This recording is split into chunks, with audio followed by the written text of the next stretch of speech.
Hi guys, welcome back my YouTube channel and मैं आराध्या शर्मा। चलिए भाई, तो शुरू करते हैं अपनी आज की क्लास को। आज का हमारा टॉपिक क्या है? सामवेद। क्या है? सामवेद।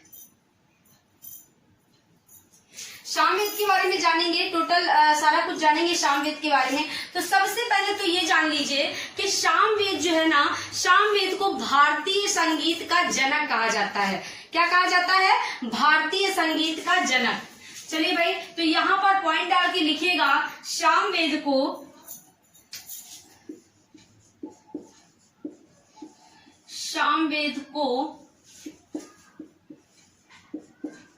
भारतीय संगीत का जनक कहा जाता है। ठीक है, सामवेद जो है ये भारतीय संगीत का जनक है। ठीक है, इसके बाद देखिए, सामवेद छोटा तो है, सामवेद छोटा है, पर ये चारों वेदों का सार रूप माना जाता है। ठीक है, क्यों माना जाता है? क्योंकि इस वेद में सभी वेदों के मंत्रों का समन्वय है, मतलब सभी वेदों के मंत्रों को यहाँ पर सम्मिलित किया गया है। कहाँ पर? सामवेद में। तो यहाँ पर लिख लीजिएगा अगले पॉइंट में कि सामवेद छोटा है,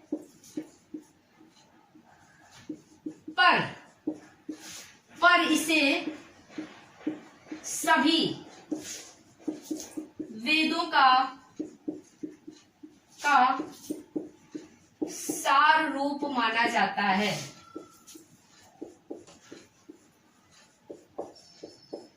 ठीक है, सभी वेदों का सार रूप कौन सा है? सामवेद है। ठीक है, क्योंकि सामवेद में सभी वेदों से मंत्र उठा कर रखे गए, मतलब सभी वेदों के मंत्र सामवेद में सम्मिलित है। ठीक है, एक चीज और जानिएगा कि सामवेद को ज्ञान योग, कर्म योग और भक्ति योग की त्रिवेणी कहा जाता है। ठीक है, लिखिएगा इसको, सामवेद को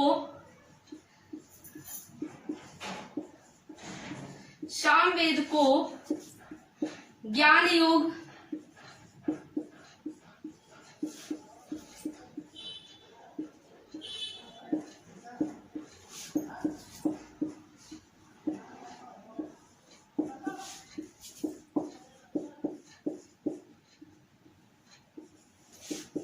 की त्रिवेणी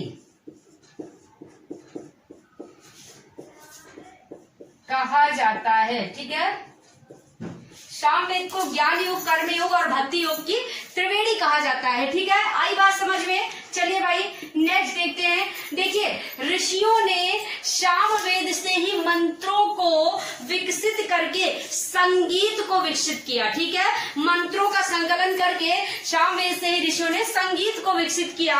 और आज के टाइम के वैज्ञानिक जो है ना बेटा, आधुनिक जो वैज्ञानिक है, वो भी इस बात को मानते हैं कि सुर, ताल, लय, छंद जो भी है सारा कुछ सामवेद से ही निकला हुआ है। ठीक है, इसलिए सामवेद को क्या कहा जाता है? भारतीय संगीत का जनक कहा जाता है। आई बात समझ में? तो यहाँ पर लिख लीजिएगा, नोट डाल लीजिएगा, सुर, ताल, लय, छंद सभी सामवेद से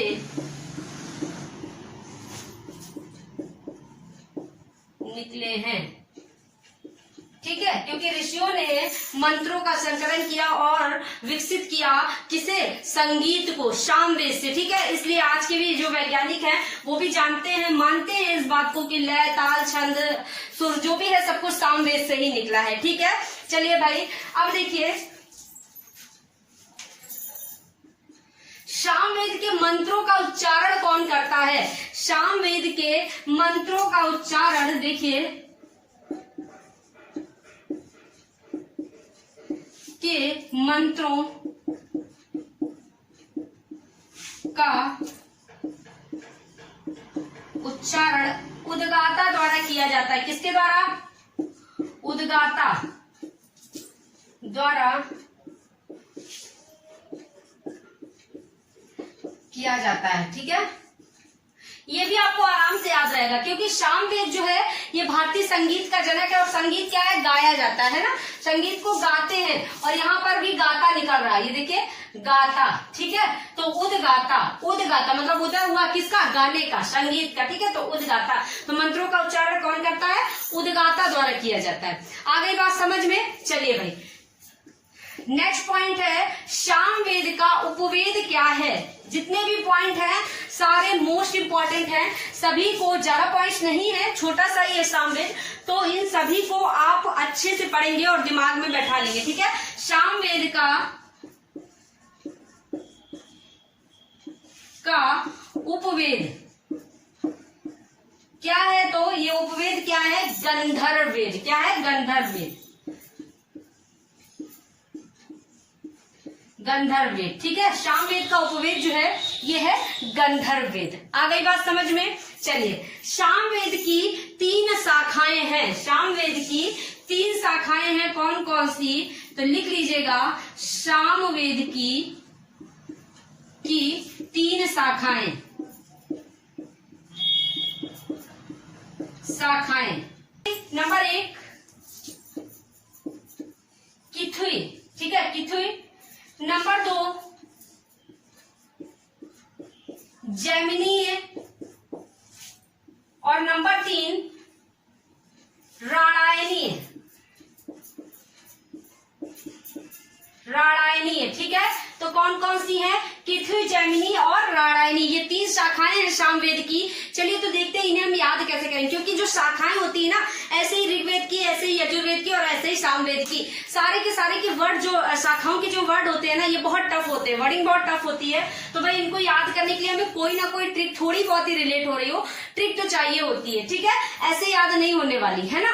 तो चलिए भाई देखिए कैसे याद कर लेंगे इसको ट्रिक से। कोई कह रहा है किथु, तुम पर तो बिल्कुल थू है, ठीक है। तो किथुई, किथु से हम किथुई कर लेंगे। बोला जैम खाते हो, जैम से जैमिनीय कर लेंगे, ठीक है। जैम खाते हो, जैमिनीय, ओके। बोला रण में नहीं जाना है क्या, रण से मतलब कि लड़ने के लिए, लड़ने के लिए नहीं जाना, बच्चे हो जैम खाते हो अभी भी, ठीक है। तो रण में नहीं जाना है क्या, राणायनीय, ठीक है। ऐसे याद करें, किथु, किथुई हो जाएगा। जैम खाते हो क्या, अभी भी बच्चे हो, तो जैमिनी हो जाएगा, ठीक है। रण में नहीं जाना है तो राणायनी हो जाएगा। तो आगे देखते हैं सामवेद का ब्राह्मण, सामवेद का ब्राह्मण, ब्राह्मण, सामवेद का जो ब्राह्मण होता था ना, इसे क्या कहते थे, इसे कहते थे पंचविश। क्या कहते थे, पंचविश, पंचविश, सॉरी, या तांडय, तांडय, ठीक है। तांडय ब्राह्मण, यहाँ ब्राह्मण लिख लीजिएगा, ठीक है। सामवेद के ब्राह्मण को पंचविश या तांडय ब्राह्मण कहते थे, ठीक है। आई बात समझ में। चलिए एक इंपॉर्टेंट पॉइंट, लास्ट पॉइंट और नोट कर लीजिए। सामवेद के प्रमुख देवता, सामवेद के प्रमुख जो देवता थे और देवी थी, ये कौन है, तो देखिए लिखिएगा सामवेद, थोड़ा नीचे से लिखते हैं, सामवेद के प्रमुख देवता, देवता और देवी कौन है भाई, तो ये है सावित्री तथा सूर्य, सावित्री और सूर्य। आई बात समझ में। मतलब सामवेद में सावित्री और सूर्य को सबसे प्रमुख देवता और देवी माना गया है। आई बात समझ में। सबसे ज्यादा सूर्य को वैल्यू दी गई है, वरीयता दी गई है, और सावित्री को, ठीक है, समझ गए। तो सामवेद कंप्लीट होता है भाई। सामवेद के टोटल जितने भी इंपॉर्टेंट पॉइंट्स थे वो हमने सारे के सारे आपको बता दिए हैं। उम्मीद करते हैं अब स्क्रीनशॉट ले लीजिए भाई, क्योंकि सारा टाइम लिखने में और इधर उधर होने में चला जाता है, तो आप स्क्रीनशॉट ले लीजिए। इसके बाद देखिए जितना भी इंपॉर्टेंट था सारा कुछ मैंने आपको बता दिया है सामवेद से। अब कुछ भी इसमें ऐसा नहीं रहा है जो छूटा हो और आपसे पेपर में पूछा जाए। जो भी पूछा जाता है इसके अंदर से ही पूछा जाता है। ठीक है, आई बात समझ में। चलिए एक बार क्विक रिवीजन कर लेते हैं। सामवेद को भारतीय संगीत का जनक कहा जाता है। ठीक है, किसका? भारतीय संगीत का जनक कहा जाता है। सामवेद छोटा है पर इसे सभी वेदों का सार रूप माना जाता है। ठीक है, सामवेद को ज्ञान योग, कर्म योग, भक्ति योग की त्रिवेणी कहा जाता है। क्या? ज्ञान योग, कर्म योग और भक्ति योग की त्रिवेणी कहा जाता है। आज के वैज्ञानिक भी इस चीज को मानते हैं कि सुर, ताल, लय, छंद जो भी है सब कुछ सामवेद से ही निकला है। ठीक है, सामवेद के मंत्रों का उच्चारण उद्गाता ऋषि द्वारा किया जाता है, उद्गाता द्वारा किया जाता है। ठीक है, सामवेद का उपवेद क्या है? गंधर्व वेद है। आई बात समझ में। सामवेद की 3 शाखाएं हैं, पृथ्वी, जैमिनी और रामायणी है। ठीक है, आगे बात समझ में। सामवेद का ब्राह्मण पंचमी श्वेतांड ब्राह्मण है और सामवेद में प्रमुख जो देवता है वो सूर्य और सावित्री है। ठीक है, आई बात समझ में। तो पूरा का पूरा सामवेद कंप्लीट हो चुका है। मेरे ख्याल से आप सभी को समझ भी आ गया होगा। तो गाइस, अगर आपको अच्छे से वीडियो पसंद आया है, क्लास समझ में आई है, तो प्लीज क्लास को लाइक कर दीजिए और शेयर कर दीजिए अपने उन दोस्तों में जो कि वास्तव में पढ़ाई करते हैं। चैनल को सब्सक्राइब, यदि आप चैनल पर नए हैं तो चैनल को सब्सक्राइब करना बिल्कुल भी ना भूलें। बेल आइकन प्रेस कर दीजिए जिससे कि सारी के सारे जितनी भी आगे की क्लासेस हो उनका सबका नोटिफिकेशन आप तक पहुंच सके और आप हमसे जुड़ सके। ठीक है, चलते हैं, आज के लिए इतना ही। तब तक के लिए सभी को टाटा, बाय बाय, नमस्कार।